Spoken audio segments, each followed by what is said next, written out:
만일 내가 원하지 아니하는 그것을 행하면 내가 이로써 율법이 선한 것을 시인하노니 이제는 그것을 행하는 자가 내가 아니요 내 속에 거하는 죄니라.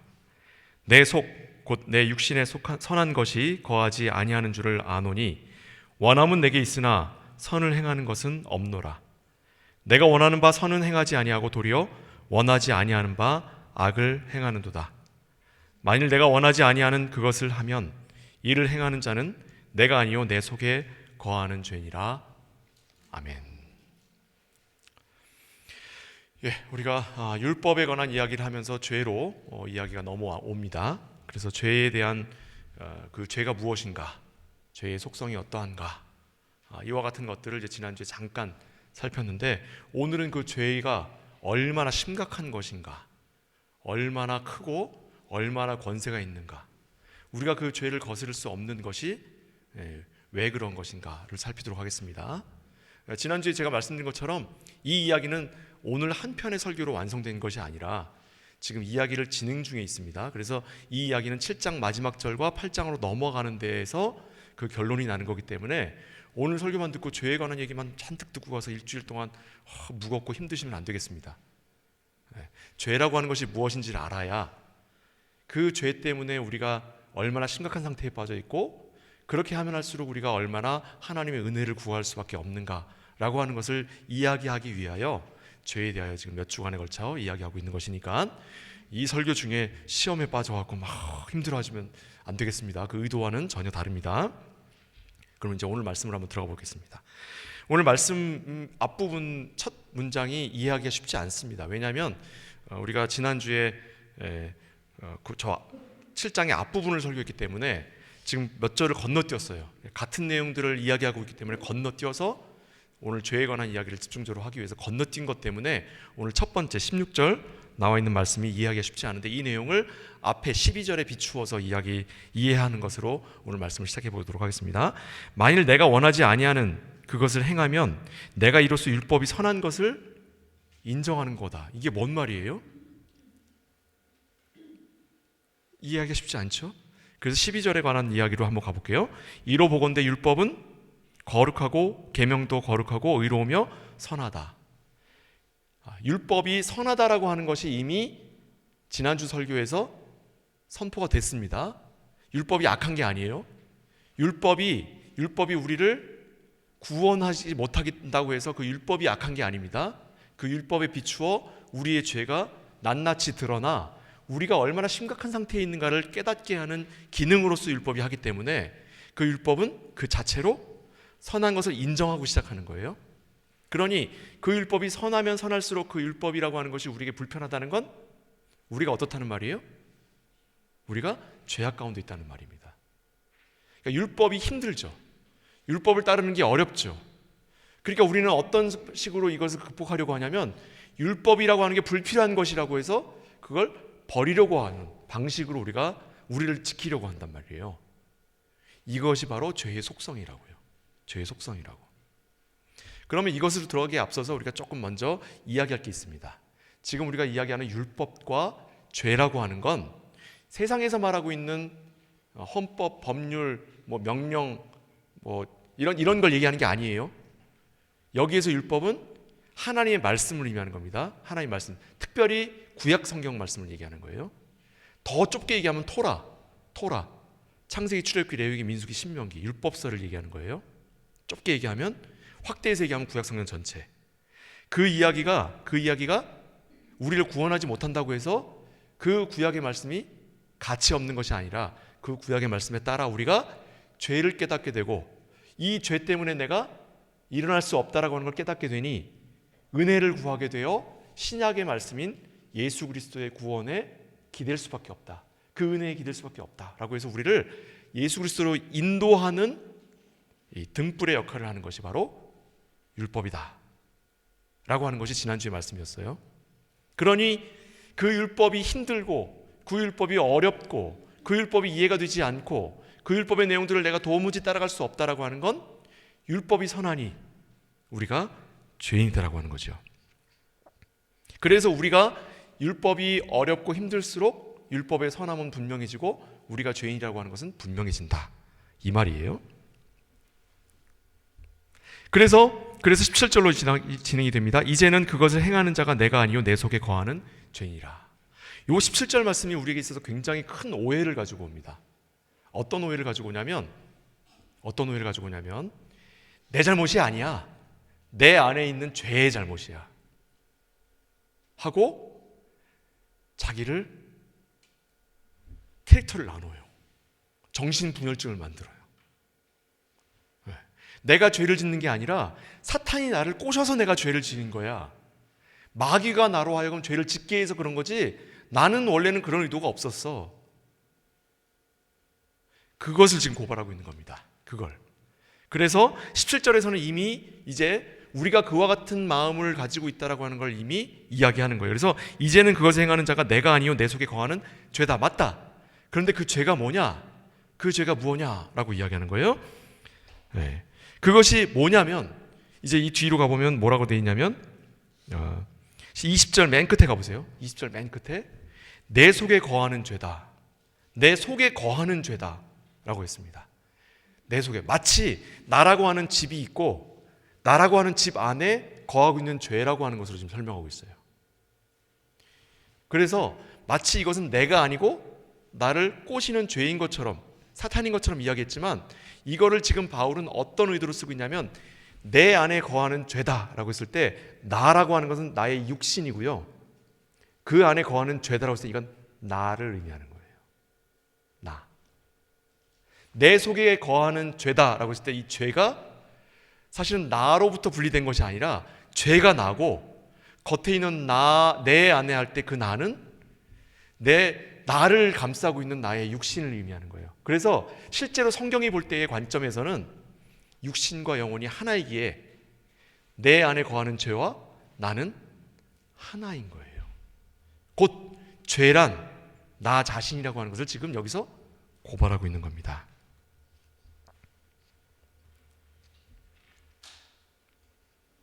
그러면 이 죄라는 것이 도대체 무엇이냐라고 하는 것에 대해서 우리가 살펴봐야 되겠습니다.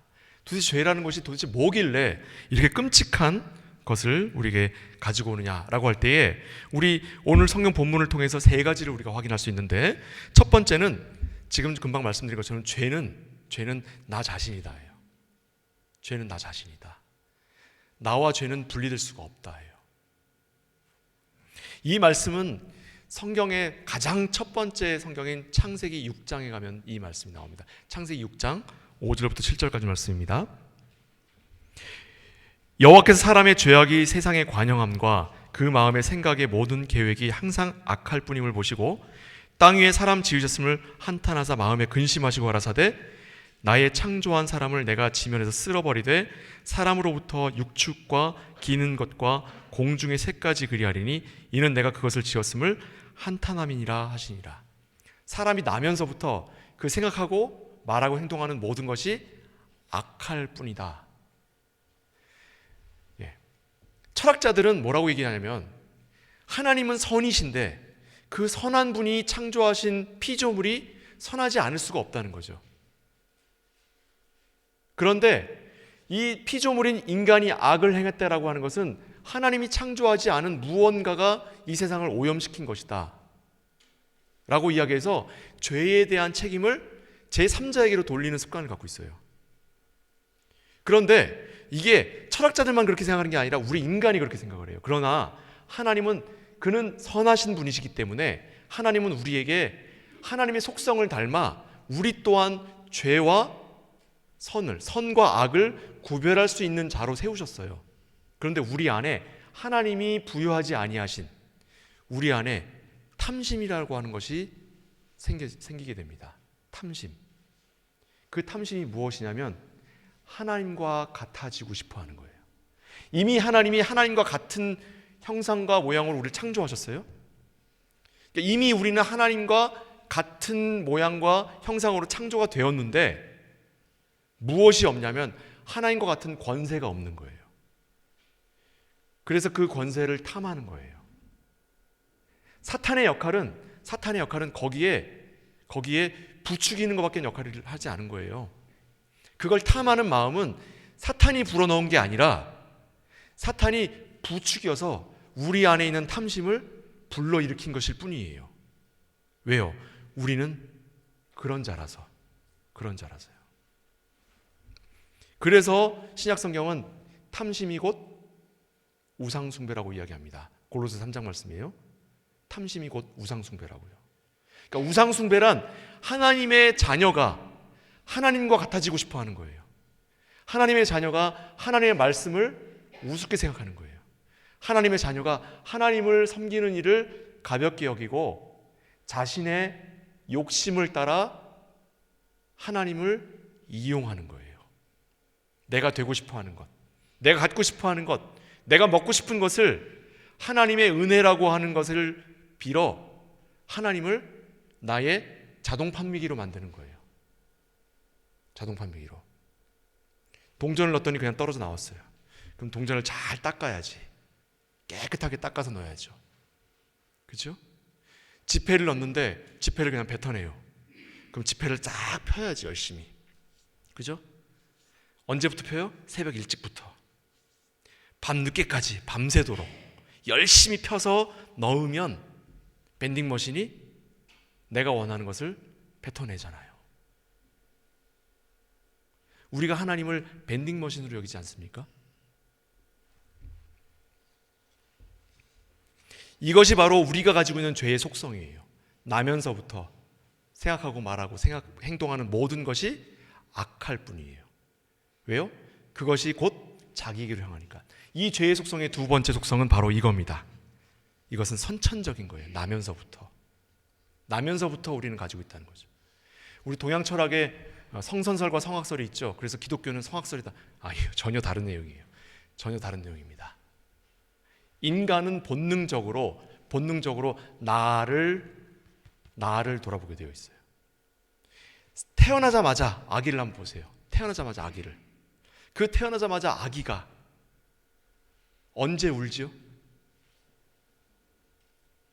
언제 울어요? 배고플 때. 뭐 내놓으라고?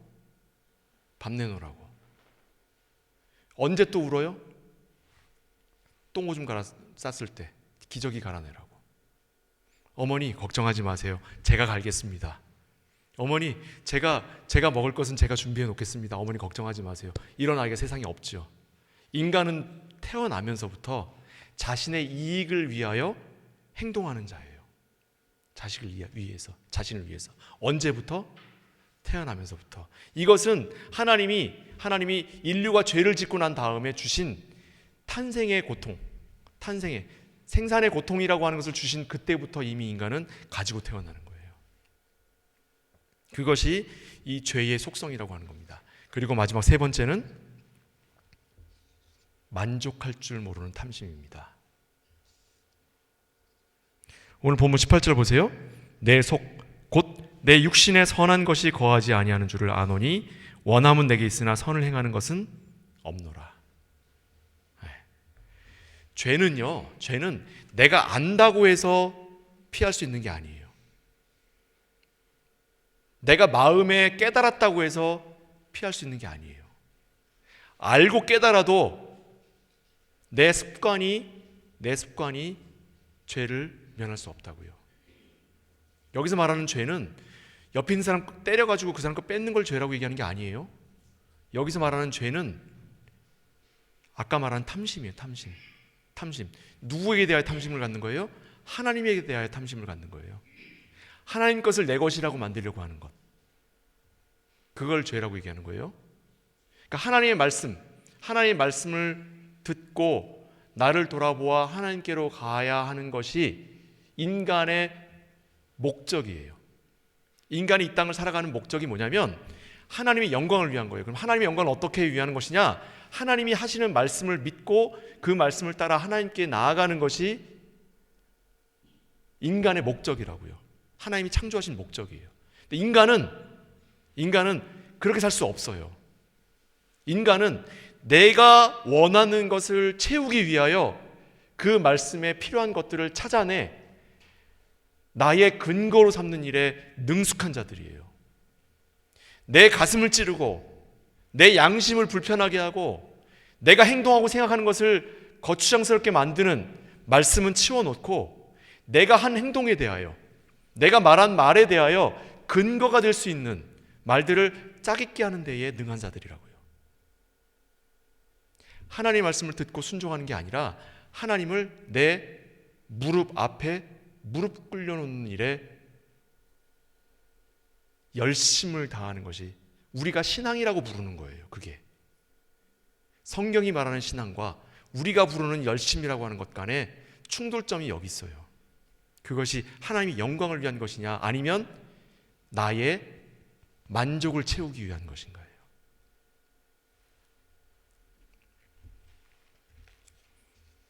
제가 예를 잘 들지 않지만 하나의 예를 꼭 들어야 되겠습니다. 제가 우리 청년들처럼 20대에 저희 아내를 그 청년부 찬양팀에서 만났어요. 저도 찬양팀이었습니다. 찬양팀이었어요.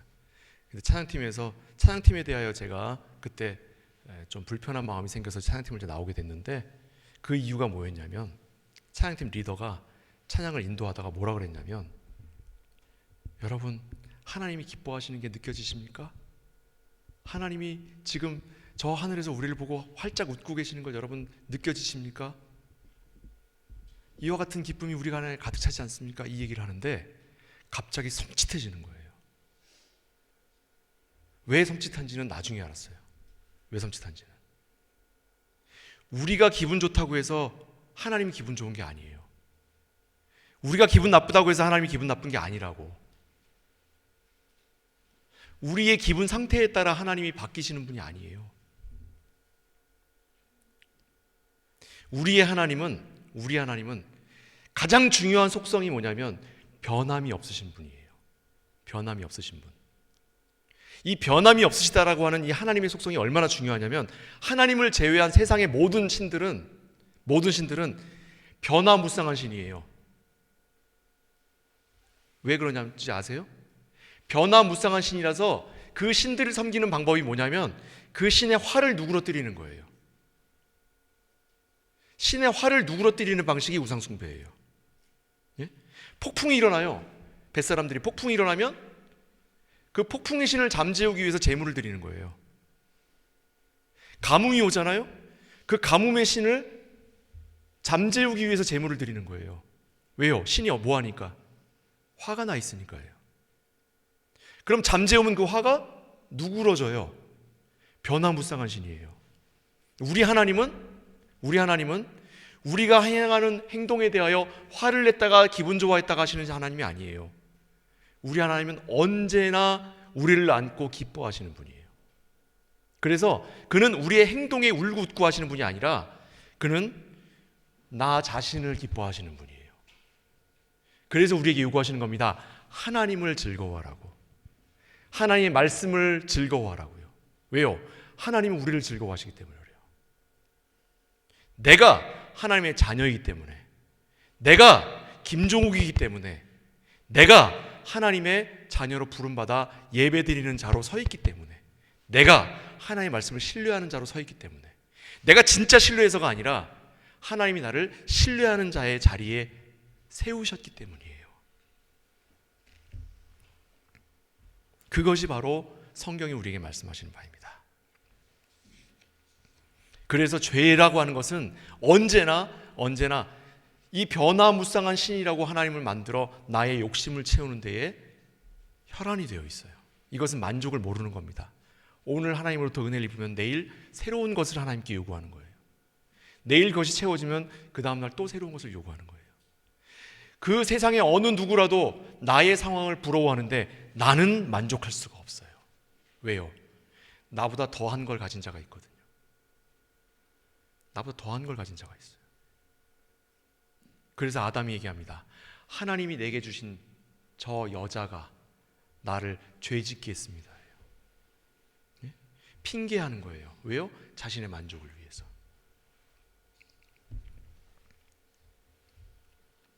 율법은 스스로 구원할 수 없는 절망을 통해 우리가 주님만을 붙들게 하기 위해서 우리에게 주어진 겁니다.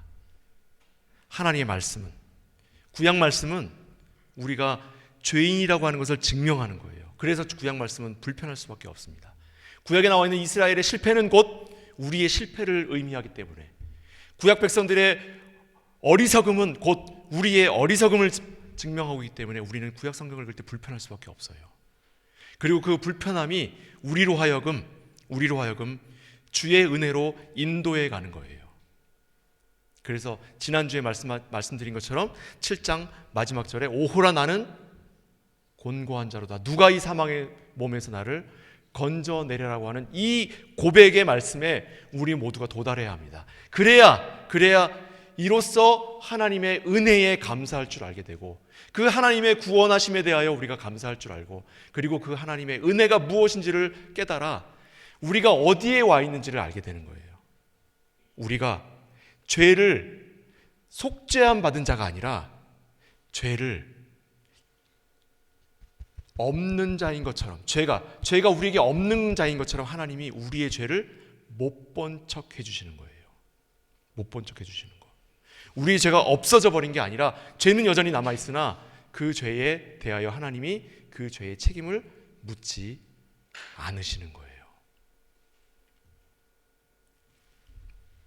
새벽기도 때 제가 죄에 대한 얘기를 잠깐 했었습니다. 어제 죄는 두 가지 효과를 가져옵니다. 첫째는 죄에 대한 책임이에요. 죄를 졌으면 그 죄에 대해서 책임을 져야죠. 둘째는 뭐냐면 그 죄 지은 자가 그 죄를 짓게 된 이유가 뭐냐면 자신의 탐심을 채우기 위해요. 이익을 얻기 위해서예요. 이것은 학습이 돼요. 자신도 학습이 되고 주변 사람들이 학습이 돼요. 이걸 뭐라고 표현하냐면 부패라고 합니다. 부패. 그래서 죄라고 하는 것은 죄에 대한 책임과 부패를 낳아요. 죄에 대한 책임은 그 죄에 대한 책임을 짐으로써 그 죄에 대해서 짊어지는 값이 있죠. 값을 치르는 것이 있죠. 그러나 부패는 아무도 모르는 동안에 번져나가는 거예요. 부패했다고 해서 책임을 지지는 않거든요. 그러나 그 부패는 곧 그 다음에 죄를 생산해냅니다. 인류는 바로 이 죄로부터 시작된 인류는 이 죄에 대한 책임과 부패함으로 가득 차 있는 거예요. 이건 산술적으로 더해집니다. 산술적으로 더해져요. 우리 세대보다 우리 다음 세대는 죄에 대하여 더 익숙해지는 거고 그 다음 세대보다 그 다음 세대는 그보다 더 익숙해지는 거예요. 그 이전까지는 없던 죄가 그 다음 세대에 가면 더욱더 많은 죄에 대한 아이디어들이 솟아나요. 이 끔찍한 굴레에서 인간은 스스로 벗어날 수가 없습니다. 그래서 우리에게는 하나님의 은혜가 필요합니다. 그래서 우리는 하나님이 직접 이 죄에 대하여 개입하셔서 우리의 죄의 문제를 해결하셔야 되는 거예요. 이 문제를 하나님이 아까 우리가 읽은 창세기 6장에 하나님이 원리로 세워놓으신 거예요. 우리가 세상을 살아가다 보니까 죄를 짓게 돼서 하나님이 이거 큰일 났다, 이 죄를 해결해야겠다 하고 개입하신 게 아니라 처음부터 하나님이 세상을 창조하시고 그 원리를 세워놓으셨어요. 창세기 6장에 인간은 나면서부터 말하고 생각하는 모든 것이 악할 뿐임을 보시고 이 땅에 있는 모든 피조물들을 쓸어버리리라 하고 말씀하시는 그 하나님의 의로우심과 그러나 내가 노아는 은혜를 입은 자로서 그 노아의 가족을 보존하시는 하나님의 은혜를 함께 허락하시는 거예요. 우리는 노아의 가족으로서, 우리는 한 사람 한 사람이 노아로서 하나님의 방주인 교회에 건지심을 입은 자들입니다. 이 은혜를 꼭 기억하시고 하나님의 자녀된 영광과 하나님의 자녀된 은혜와 하나님의 자녀된 사랑 가운데 기쁨을 누리시고 감사함을 드리시고 승리를 누리시는 저 여러분 되시기를 주님의 이름으로 축복을 드립니다. 그래서 하나님의 구원이야말로 참으로 하나님께서 은혜의 선물로 우리에게 주신 하나님의 사랑의 결실이다 라고 꼭 기억하시는 귀한 우리 민행교회 성도님 되시기를 주님의 이름으로 축복을 드립니다. 기도하겠습니다. 사랑하는 아버지 하나님, 죄라는 것이 우리가 인정하고 싶지도 않고 보고 싶지도 않고 되돌아보고 싶지도 않은 끔찍한 것임에도 불구하고 우리는 이것을 볼 수밖에 없고 이것을 인정할 수밖에 없고 이것을 우리가 확인할 수밖에 없는 것이, 그래야만 하나님의 은혜가 어떠한 것이며 하나님의 구원이 어떠한 것이고 더 나아가 하나님이 누구이신지를 깨닫게 되는 것인 줄 압니다.